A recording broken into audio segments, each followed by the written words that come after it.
La psychologie de la mémoire, cours de psychologie de première année. Tout d'abord, il faut savoir comment un cerveau fonctionne pour connaître la fonction de mémoire. Une fois vous présentez une information au cerveau, cette information est captée par les différentes aires, notamment occipitale pour la vision, pariétale pour tout ce qui est sensitif, temporal, tout ce qui est auditif, etc. Et donc, par exemple, cette captation de l'information peut être altérée une fois vous avez par exemple une confusion mentale, le cas de l'hypoglycémie ou d'une intoxication. Après, cette information doit être analysée et intégrée, essentiellement au niveau du lobe frontal, et après, elle va être stockée, une trace va être stockée de cette information, c'est la fonction de mémorisation. Donc c'est la fonction qu'on va voir aujourd'hui, et cette fonction est touchée en cas de démence, par exemple d'Alzheimer. Et après, là, il y aura donc un rappel anatomique tout d'abord. Les structures indispensables dans la fonction de mémoire sont les lobes temporaux, l'hippocampe, de même que les structures qui leur sont reliées. Et donc, par exemple, là, il y a une structure essentielle à la consolidation de l'information, c'est ce qu'on appelle le circuit hippocampo-mamillo-thalamique, le circuit de Papez. Ce circuit, comme vous le voyez, il est formé par les corps mammillaires que vous voyez ici, par le thalamus et par l'hippocampe. Donc en fait, c'est comme une boucle qui va servir à ramener l'information de court terme et la consolider, après l'envoyer vers une structure d'emmagasinage final ou la mémorisation à long terme, qui se fait au niveau des différentes parties du néocortex. Donc c'est ça le circuit de Papez. Donc en fait, c'est comme une boucle où l'information circule, entraînement à court terme, elle va être consolidée et va être stockée au niveau des différentes parties du cerveau.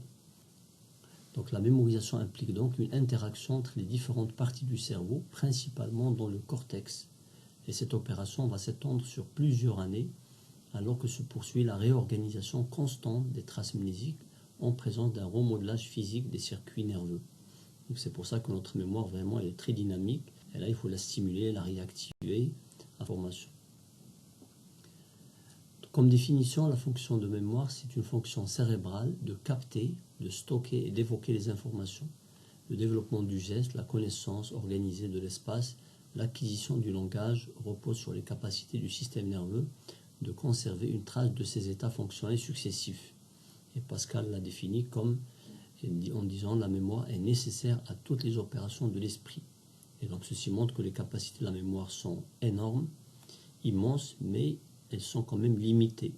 Donc ce qui fait, il ne faut pas surcharger sa mémoire ou trop être exigeant de sa mémoire.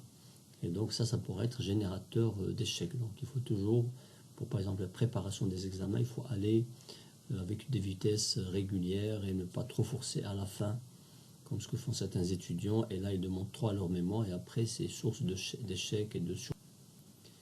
Donc les différents types de mémoire, là, il y a la mémoire sensorielle. Par exemple, elle peut être visuelle ou auditive. Et donc, vous allez avoir l'information qui va entrer et au bout d'une seconde, elle va disparaître. Et de cette mémoire sensorielle, qui peut être visuelle, auditive ou autre, vous allez voir la mémoire primaire. Et donc, c'est la mémoire qui va prendre l'information pendant une centaine de secondes. Et c'est en fait la vraie mémoire de travail, c'est-à-dire qui sert à faire des tâches, à accomplir une petite mission, quelques fonctions qui stockent un nombre moyen d'informations afin d'assurer une fonction. Et c'est cette mémoire qui est le plus touchée dans la maladie d'Alzheimer. Et après, bien sûr, une fois on consolide, ben là, notre mémoire passera en mémoire secondaire, c'est la mémoire à long terme qui va stocker pendant une longue période, parfois des années, parfois même des décennies. Donc la mémoire immédiate, c'est en fait une mémoire sensorielle, c'est la première étape du système de mémoire. Et donc c'est la rétention de la mémoire se fait juste dans le cortex sensoriel, capacité très limitée et la durée moins de 1 seconde. Après, c'est la mémoire à court terme qui permet de retenir pendant un laps de temps assez court et peu d'éléments, entre 4 et 9 items, et ça ne dépasse pas les 90 secondes. Et c'est vraiment une mémoire essentielle à la vie de tous les jours, c'est ce qu'on appelle la mémoire de travail. Et après, une fois on consolide, comme on l'a dit, là, l'information va passer à long terme. Et là, c'est comme l'archivage définitif qui va permettre de s'en servir une deuxième fois. C'est par exemple pour l'étudiant qui mémorise un cours, pour le médecin qui mémorise une conduite à tenir ou un geste à faire. Et dans cette mémoire, il y a deux gros types.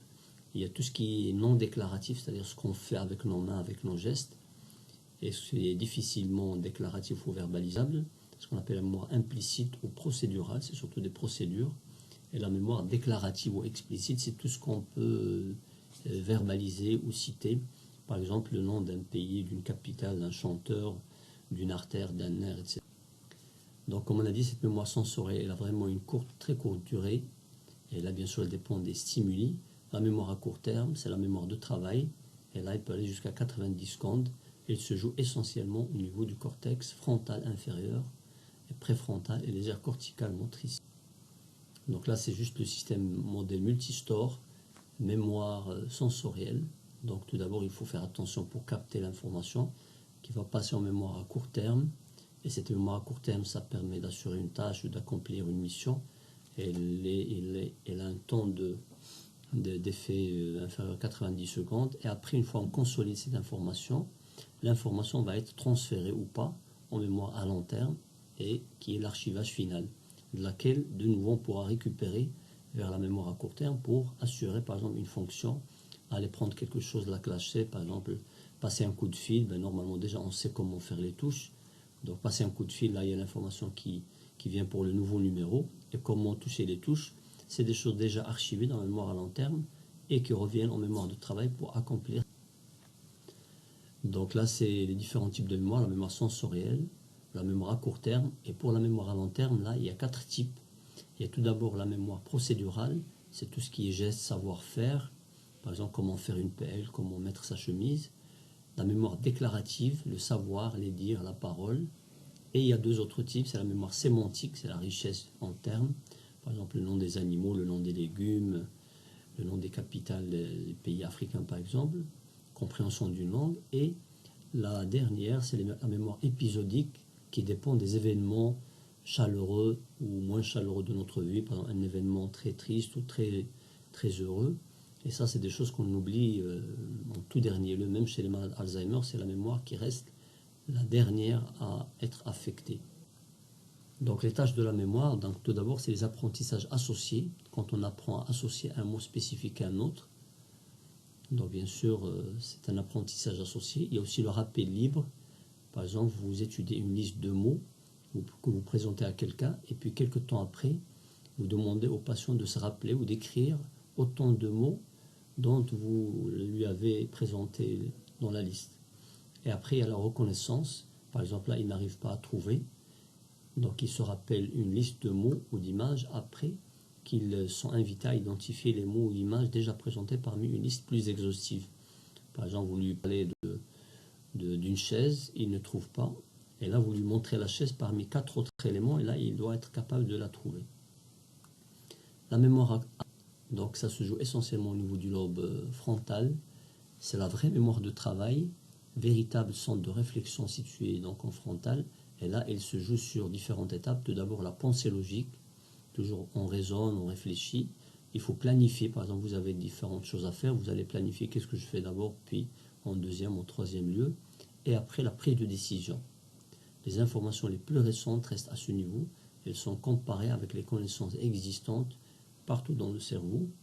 Et par exemple, si on regarde une scène via la mémoire à court terme, le débit des images et sons est comparé avec les connaissances à long terme pour une meilleure compréhension et de bons perçus. Donc il y a toujours un va-et-vient entre la mémoire à court terme et à long terme. Et par exemple, cette mémoire peut être affectée en cas de tension nerveuse, de manque de sommeil, de stress. Et là, il va y avoir un blocage de transfert des informations et la tâche pourra ne pas être réussie. Quant à la mémoire à long terme, elle est répandue sur une vaste étendue couvrant les lobes limbiques, donc grandes connaissances cognitives, culturelles, par exemple l'histoire, la géographie, la médecine. Donc toutes ces informations donc, sont stockées à ce niveau-là. Et donc ces informations sont remémorées par des aires spécialisées, par exemple le lobe temporal pour les sons, les mélodies, le lobe occipital pour les images et scènes simples, par exemple juste la figure, l'ombre, le contraste, tout ce qui est visuel, et tout ce qui est visuel complexe, c'est au niveau du lobe occipito-temporal. Par exemple une scène, une bicyclette, une image, un souk avec des gens qui courent, ou un jardin où il y a plein de choses visuelles, c'est au niveau occipital. Quelles sont les étapes au niveau de la mémoire rétrograde? Donc tout d'abord, pour qu'une information passe de la mémoire à court terme, qui va servir, comme on l'avait dit, pour 90 secondes vers la mémoire à long terme, il doit y avoir tout d'abord un encodage ou un codage de cette information. Après, il va y avoir une consolidation par le circuit de Papez, le circuit hippocampo-mamilothalamique qu'on a vu pour fixer cette information dans les archives, dans la mémoire à long terme. Après, une fois on en a besoin, une récupération ou une... Donc l'encodage, c'est un processus de sélection et d'enregistrement de toute information captée par le cerveau, visuelle, tactile, auditive, etc., pour former une trace sous forme de représentation mentale. L'information pourra ou non être transférée ou stockée à long terme. Un individu peut entreprendre spontanément diverses opérations cognitives afin d'optimiser sa performance mnésique. Ces opérations incluent tout d'abord des stratégies d'organisation. Toujours quand on a beaucoup de matériel à mémoriser, s'il n'est pas bien organisé, bien schématisé, ça va être difficile de le mémoriser. Après, des stratégies de catégorisation. Par exemple, si vous avez différents éléments de différentes familles, si vous ne classez pas ça en famille, par exemple, c'est pas dans un cours d'anatomie, il y a les nerfs, il y a les artères, il y a les tendons, il y a les fonctions des nerfs, donc chaque chose dans sa catégorie. Ça aussi, ça doit être fait pour mieux mémoriser. Quatrième élément, c'est le processus d'imagerie mentale. Donc toujours on essaie un peu de schématiser, de représenter mentalement n'importe quelle information. Et là, il y a recours à des médiateurs verbaux ou encore des transformations portant sur la modalité de présentation d'informations encodées. Ça dépend de chacun. Et après, il y a le contexte environnemental. Est-ce que vous êtes dans un espace heureux, dans un jardin, avec votre famille en train de mémoriser, ou peut-être vous êtes renfermé chez vous et vous n'êtes pas donc à l'aise, etc. Ou bien il y a le contexte cognitif. Donc, par exemple, est-ce que vous avez bien dormi, vous avez une mémoire qui est stimulée de 20%? Est-ce que vous êtes attentif, vous avez pris peut-être un bon petit déjeuner? Là aussi, le fait d'être à jeun, par exemple, ça réduit le processus cognitif, ça c'est connu. Et aussi le contexte émotionnel, c'est-à-dire est-ce que vous êtes heureux, est-ce que vous êtes stimulé, vous êtes encouragé, ou bien vous êtes découragé et vous avez entendu une mauvaise nouvelle, et là votre processus de mémorisation et d'encodage va être... La consolidation, c'est un processus dynamique et graduel qui permet la réorganisation et la stabilité de l'information retenue. Par ce processus, la mémoire devient plus résistante à la dislocation. Et un déficit sur ce plan entraîne une amnésie globale. C'est-à-dire ça va éviter, ça va empêcher les informations de passer de court terme aux informations à long terme. Et la récupération, c'est le dernier processus. Donc il va constituer l'ensemble des processus qui permettent l'utilisation des traces mnésiques déjà mémorisées, soit librement, en reconnaissance ou avec indice. Et la reconnaissance permettra de nuancer entre une difficulté d'accès et la capacité d'emmagasiner en mémoire à long terme. Les informations paresthésiques sont au niveau pariétal, les informations visuelles au niveau visuel, au niveau occipital. Donc pour la compréhension, une image mentale est souvent créée, stockée pour les rappeler ultérieurement. Les images semblent être la base de toute rétention, même lorsque nous ne pouvons pas retenir le sens d'un mot. Ce qui fait qu'il faut toujours insister sur l'image plus que le son. D'ailleurs, en général, stocker une information visuelle est 2 fois plus efficace que son équivalent verbal. Par exemple, si vous parlez d'une chaise et l'image de la chaise, c'est mieux de retenir l'image que le terme chaise. Le système limbique, changement de comportement par exemple, est appris à ce niveau lors des connexions neurologiques sont modifiées dans ce système-là. Il y a aussi la mémoire motrice, donc c'est connu récemment que le cervelet il intervient aussi dans la mémoire motrice et les réflexes sont influencés par beaucoup de pratiques. Quand vous pratiquez des gestes, par exemple les footballeurs, les dessinateurs, les artistes, un chirurgien, un médecin qui fait un bon geste, ça c'est en général, ça s'entraîne au niveau du cervelet. Et le tronc cérébral également, à ce niveau-là, il y a une grande part de neurones qui créent un lien entre notre esprit et notre corps, et ces neurones en grappe constituent la base de notre conscience et orientent le système limbique avec le thalamus et l'hippocampe, ainsi que le cerveau. La mémoire à long terme, quand on l'avait dit, elle est divisée en 2 groupes. Il y a tout d'abord la mémoire déclarative ou explicite, rappel conscient, intentionnel et verbalisable. d'expériences antérieures, de faits, d'informations, propos d'événements, de matériel préalablement appris. Par exemple, le nom de capital, l'histoire, le nom de tendons, de muscles, de nerfs, les symptômes neurologiques. Donc tout ça, c'est la mémoire déclarative ou explicite. Et c'est la mémoire qui a été le plus étudiée. Donc là, ça permet de stocker des souvenirs conscients et durables qui découlent des questions didactiques, d'événements du passé, récents ou lointains, d'habilités, de matériel culturel, ou d'autres qui sont rattachés à des conditions d'apprentissage. La mémoire explicite comprend ainsi les connaissances, soit les résultats des acquisitions scolaires, professionnelles ou sociaux. La mémoire implicite et procédurale, donc c'est une mémoire qui est sollicitée dans les activités courantes. Les connaissances procédurales spécifient les structures de contrôle directement utilisables dans la réalisation de l'action. Elles renvoient aux capacités perceptivo-cognitives et perceptivo-motrices. Donc c'est plus du savoir-faire que du savoir. Et ne sont pas ou très peu communicables, sauf si peut-être on est entraîné, comme par exemple pour un prof qui a l'habitude de décrire quelque chose de la mémoire implicite, là il va le rendre un peu plus explicite. Elle se repose sur des systèmes d'association plus ou moins complexes entre des stimuli, des comportements et des états mentaux et sont fortement automatisés. L'exemple, par exemple, comment on conduit sa moto, comment on met son foulard ou sa chemise. La mémoire procédurale, elle est inconsciente et elle peut être évoquée consciemment, référant à des habiletés motrices, perceptives ou cognitives et qu'elle est difficilement verbalisable. Pourra-t-on se rappeler de tous les souvenirs de notre vie? Par exemple, là, quels sont les âges de chaque événement de la mémoire? Là, il était suggéré que les enfants de moins de 3 ou 4 ans n'arrivent pas à se rappeler des souvenirs anciens. Donc, c'est ce qu'on appelle le phénomène connu sous le nom d'amnésie infantile ou de l'enfance. Mais en fait, la recherche auprès du nourrisson et des jeunes enfants a clairement montré qu'il était capable de mémoriser même ses souvenirs. Et donc là, ça a été prouvé par la recherche cognitive. Donc même à des âges très très jeunes, les enfants peuvent mémoriser des souvenirs avant même l'âge de 3 ans. Et là, en fait, on a les différents apprentissages qui se font et qui prouvent que l'enfant, donc, il arrive à mémoriser, c'est-à-dire quand il naît moins de 1 an. En général, sa mémoire est, disons, vierge. Il n'y a que les éléments instinctifs comme la succion, avaler, etc. Et là, vous voyez que les enfants, entre 1 an et 1 an et demi, là, ils commencent à manger, à utiliser un crayon seul, à l'acquisition de la grimpe des marches. Parfois, il pousse, il se jette, il verse, il transverse, il acquiert la marche, il saute, il court. Donc tout ça, c'est de l'apprentissage aussi, c'est de la mémoire.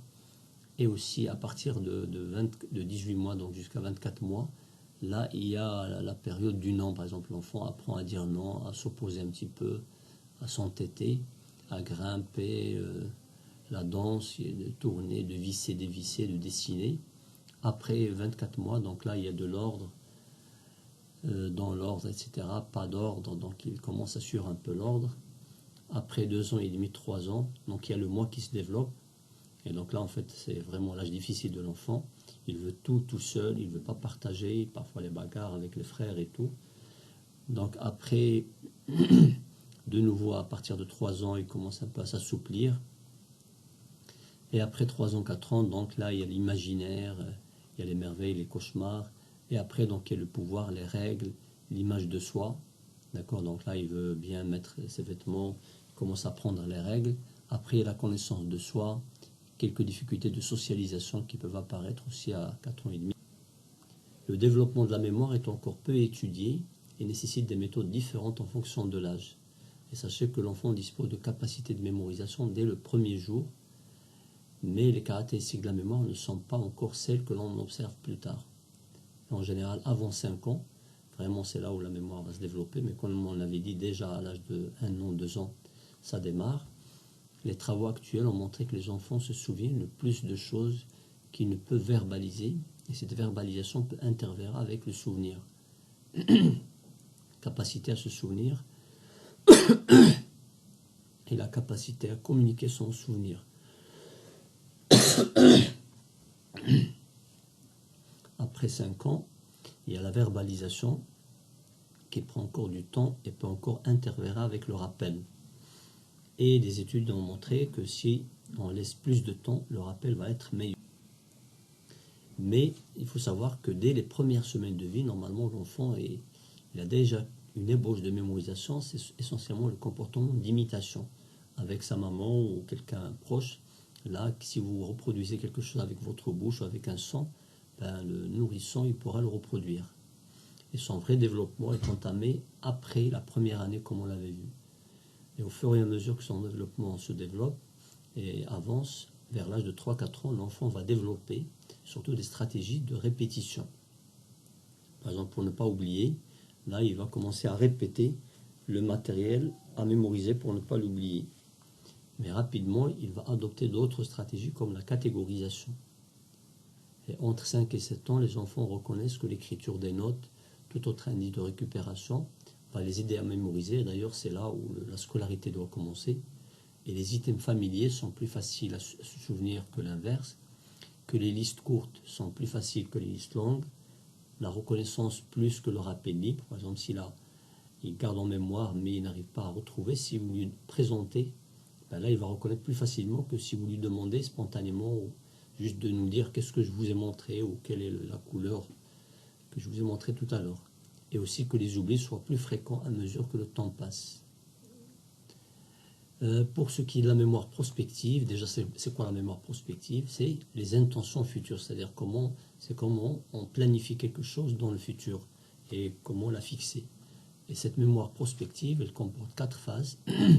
Tout d'abord la formation de l'information à mémoriser dans le futur, la rétention, l'initiation et l'exécution de l'intention. Et plus l'enfant est jeune, moins la mémoire prospective est élaborée. Et même les aides externes ne sont pas perçues comme avantageuses pour les enfants de 5 à 7 ans. Donc c'est en fait à partir de ces âges-là que la mémoire prospective, et entre 6 et 11 ans, les enfants progressent de la forme simple de répétition à une forme plus complexe. Et là, ils vont développer des stratégies de mémorisation, et ça va les aider dans leur scolarisation. Quant à la catégorisation va nécessiter une maturation d'une bonne mémoire de travail. Et ça démarre en général environ 7 ans, où les enfants peuvent catégoriser après facilitation en leur montrant des items à mémoriser. Là, ils essaient un petit peu de classer par groupe, par famille, dans le cadre de leur jeu. Ils vont aussi classer tout ce qui est, par exemple pour un garçon, les motos, les camions, etc., avec tout ce qui est puzzle, avec tout ce qui est Lego, par exemple. Et en bas de 9-10 ans, l'enfant n'adopte pas spontanément de stratégie catégorielle. Les enfants de 10 ans et plus vont bénéficier même d'une métamémoire. Donc la métamémoire, c'est l'ensemble des connaissances sur la mémoire en général et sa mémoire en particulier. Donc c'est comme l'enfant qui avait un peu voir de l'extérieur sa mémoire. C'est ça la métamémoire. Donc en fait là, c'est juste un schéma qui montre en cas de bon ou de mauvais fonctionnement de la mémoire selon les âges. Et là, par exemple, chez les très jeunes enfants, au niveau de l'école maternelle, là, en fait, quand la mémoire fonctionne bien, là, l'apprentissage de l'alphabet va se produire, une compréhension des courtes instructions, une réalisation d'activités telles que les puzzles. Sinon, il va y avoir une difficulté ou un refus d'apprendre les chiffres et les lettres. Le très jeune enfant va difficilement se concentrer assez longtemps pour comprendre et suivre les instructions, ou bien il va passer rapidement d'une activité à une autre. Pour l'école élémentaire, par exemple à 6 ans, 5 ans, 6 ans, 7 ans, en général, il y a une compréhension en lecture, une compréhension orale, le calcul mental qui vont se développer. Sinon, là, il va y avoir des difficultés, l'enfant ne va pas comprendre ou ne va pas retenir ce qu'il lit, des difficultés dans la mémorisation des faits mathématiques, difficultés à participer à des activités de groupe, par exemple à attendre son tour. Et bien sûr pour les collégiens, à partir de 11 ans, 12 ans, 10 ans, 11 ans, 12 ans et plus, la capacité d'être autonome pour faire ses devoirs. Sinon, il va avoir mal à commencer à terminer ses devoirs et les enfants vont avoir de grosses difficultés avec ces adolescents. La planification des activités, ou bien la résolution des problèmes mathématiques nécessitant plusieurs étapes. Et sinon, donc, il y aura une difficulté à résoudre les problèmes ou bien procéder étape par étape.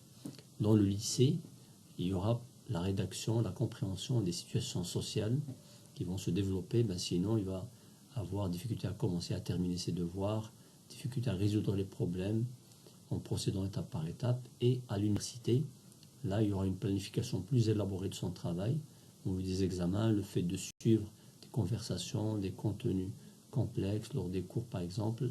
Sinon, il y aura une rédaction trop courte, peu soignée ou désorganisée. Il va interrompre les autres, perçu comme quelqu'un qui parle trop ou quelqu'un qui n'écoute pas les autres. Et pour les adultes, là, il y aura la capacité à être ponctuel, à respecter des délais impartis, la hiérarchisation des activités multiples. Sinon, là, l'enfant, plutôt l'adulte, va être en retard, va sous-estimer le temps nécessaire pour rendre un rapport, perd souvent son sang-froid. Et pour les seniors, il y aura une participation à des discussions de groupe, le fait d'organiser un programme, d'organisation dans la gestion administrative du foyer. Sinon, il y aura des troubles mnésiques, distractibilité, va égarer souvent des choses. Les lunettes, le téléphone, a du mal à se souvenir comment marche son téléphone, touche, troubles mnésiques, etc. Ça, par exemple, c'est le cas des malades Alzheimer, ou parfois des gens limites, c'est-à-dire c'est des sujets qui ont des troubles, mais ce n'est pas au niveau de la maladie d'Alzheimer, mais c'est juste des perturbations modérées. L'élaboration telle que l'imagerie mentale est une autre stratégie d'apprentissage, et l'élaboration est particulièrement utile lorsque la tâche de mémorisation est associée à 2 stimuli ou plus. Cette stratégie est la dernière à se développer, elle apparaît après celle de la répétition et catégorisation, et ce rarement après. Et donc il faut aussi retenir que la mémoire se renforce à chaque fois qu'elle est utilisée. Et d'ailleurs on dit que la fonction crée l'organe. Plus vous développez la fonction mnésique, plus que l'organe de mémoire. Les altérations de la mémoire, là, pour améliorer déjà la fonction cognitive, l'efficacité du cerveau grâce à des changements de style de vie, il faut bien sûr une intégration d'exercices de mémoire, une alimentation saine, d'une bonne condition physique. Ça favorise la circulation de sang. Il faut être sociable, réduire le stress, réduire la dépression et l'instabilité émotionnelle, garder le temps de sommeil régulier, ça c'est très important, nos étudiants. Ça c'est une étude qui a démontré ça. Des facteurs qui altèrent plus la concentration sont pris pour troubles de mémoire, par exemple le stress, les gens qui sont stressés, qui ont trop de travail ou désorganisés, là ça pourrait être générateur d'échecs, alors que si on prend dossier par dossier et on règle problème par problème, en général ça va être efficace et ça va même nous encourager à continuer même plusieurs heures pour boucler tout le travail. Le manque de sommeil, les gens qui ne dorment pas assez en général, ils vont avoir des troubles d'attention, de concentration, et même en prenant des excitants, ça ne va pas marcher. Donc il faut plutôt bien dormir pour stimuler sa mémoire, ou bien la prise de médicaments sédatifs. Donc les gens qui prennent ces médicaments, ils ont aussi une sédation avec une baisse de la fonction. Donc c'est le tableau qu'on a déjà vu. Les troubles de mémoire, donc tout d'abord les oublis, les amnésies antérogrades et rétrogrades. L'oubli, il est de nature épisodique davantage que sémantique. L'oubli ne manifeste pas la disparition de l'information, mais parfois son inaccessibilité momentanée. Et là, la cause peut être un encodage insuffisant, un manque de relation avec les acquis sémantiques, une réorganisation du matériel appris. Donc, ou bien ça peut être un problème d'interférence ou d'indice de récupération inapproprié.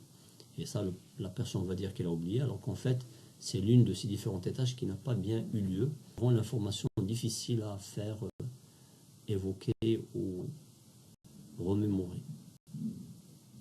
L'oubli est non seulement nécessaire, mais souvent bénéfique. Imaginez la tonne d'informations qu'on reçoit par jour, avec surtout la mémoire de travail. Si on n'oublie pas de temps à autre, là on va avoir énormément d'informations, parfois inutiles, qui vont passer par notre cerveau.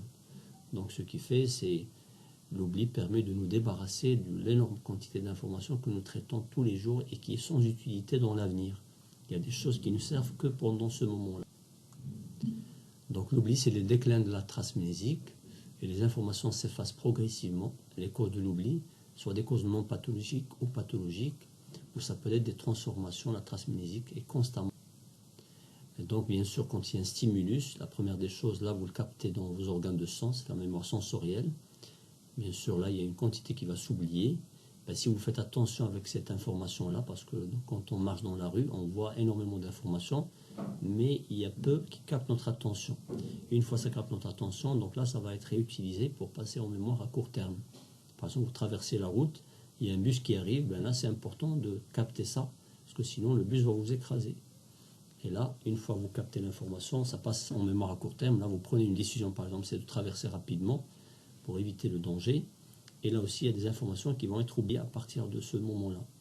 Et après, une fois que vous encodez, vous consolidez l'information, là, il va passer en mémoire à long terme pour être réutilisé après. Et là aussi, si vous ne remodelez pas votre mémoire à long terme, il y a aussi de l'oubli. Par exemple, c'est là qu'on prépare pour vos examens, où un médecin il lit ses notes, etc. Il risque aussi d'oublier s'il ne reprend pas ses questions et ses cours. Pour ce qui est des amnésies, donc là on distingue les amnésies antérogrades, les amnésies rétrogrades. L'amnésie antérograde ou de fixation et rétrograde ou d'évocation réfère à l'incapacité de se souvenir ou de reconnaître de nouvelles informations. Par exemple, antérograde, c'est-à-dire à partir de ce moment-là, ou des informations anciennes à partir de ce moment-là pour les rétrogrades. Et là, vous avez une schématisation. Par exemple, imaginez quelqu'un qui a eu un problème le 17 avril, par exemple, de cette année. D'accord? Donc là, en général, tout ce qui est amnésie rétrograde, c'est tout ce qui touche les informations stockées avant cette date-là. Donc c'est ça l'amnésie rétrograde. Donc tout va être effacé et ça, c'est vraiment très grave. Mais heureusement qu'on peut recharger la mémoire de nouveau. L'amnésie antérograde, c'est tout ce qui va commencer à partir de cette date-là. Par exemple, dans le cas de la maladie d'Alzheimer. Ici, ça peut être des tumeurs, des infections du système nerveux. Maladie d'Alzheimer, c'est les patients qui gardent quelques souvenirs anciens, mais à partir du début de la maladie, là, ils ne vont plus stocker. Et la somme des deux, c'est l'amnésie globale. Il y a un troisième type qui est l'ictus amnésique. Donc, c'est le fait la mémoire qui s'efface pendant un laps de temps limité dans le temps. Ça peut être de quelques heures à quelques jours. Et ça, c'est par exemple dans le contexte de problèmes vasculaires du cerveau. Quelqu'un qui est diabétique, hypertendu, il peut avoir des petites ischémies cérébrales qui peuvent donner des ictus amnésiques. Donc le malade, il passe une fête par exemple, et là, il va oublier tout ce qui s'est passé au cours de cette fête-là. Et après, de nouveau, il va retrouver les anciens souvenirs, c'est-à-dire ceux qui sont passés avant, ici, mais il est capable de stocker les nouvelles informations. Donc, quelles sont les affections qui altèrent la mémoire? Tout d'abord, il y a les traumatismes crânio-cérébraux. Ils sont très très fréquents et c'est la principale cause d'altération de la mémoire. Donc là, ça va ralentir le traitement de l'information, restreindre sévèrement l'autonomie et la réintégration familiale, sociale et scolaire d'un enfant.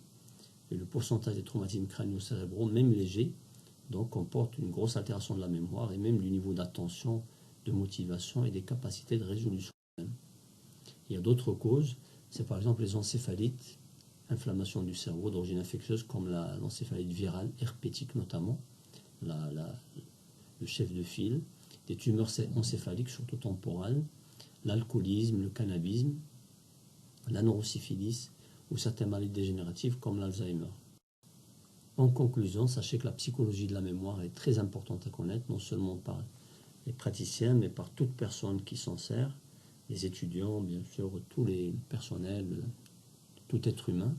Ces troubles sont très fréquents et se voient dans beaucoup de maladies, notamment les traumatismes crânio-cérébraux. 30 à 50% des traumatismes crâniens sévères comportent des troubles de mémoire. Plus d'1 an après le traumatisme, et lors de traumatismes plus légers, les dysfonctions mnésiques sont caractérisées par une limitation temporelle. Et enfin, des conseils pratiques pour une bonne fonction mnésique. Donc d'abord, il faut être vigilant, il faut avoir bien dormi, il faut être attentif, se concentrer, ne pas être dispersé par exemple, en train de faire 5 tâches à la fois. Il faut savoir qu'il faut bien dormir la veille et dans toute sa vie. Un bon sommeil stimule la mémoire de 20%. Avoir une coloration affective de l'information, toujours. Donc là, il faut essayer de donner de l'imagerie mentale à votre information afin de mieux la fixer. Combiner différents modes de représentation pour la même information qui peut être visuelle, verbale, tactile ou olfactif. Avec le temps, les traces se dégradent et se fragmentent, donc il faut consolider, réorganiser, stabilité de l'information retenue, donc répéter pour mieux mémoriser et relire, revoir ces questions et ces bouquins et ces ouvrages. La stratégie qui consiste à comprendre le sens et à le relier à ce qui est déjà connu est beaucoup plus efficace que le simple revachage d'informations. Et la quantité de choses apprises est proportionnelle au temps qui est consacré. Et sachez que plus il y a d'associations reliées aux éléments nouveaux à ce qui est déjà connu, meilleur est l'apprentissage.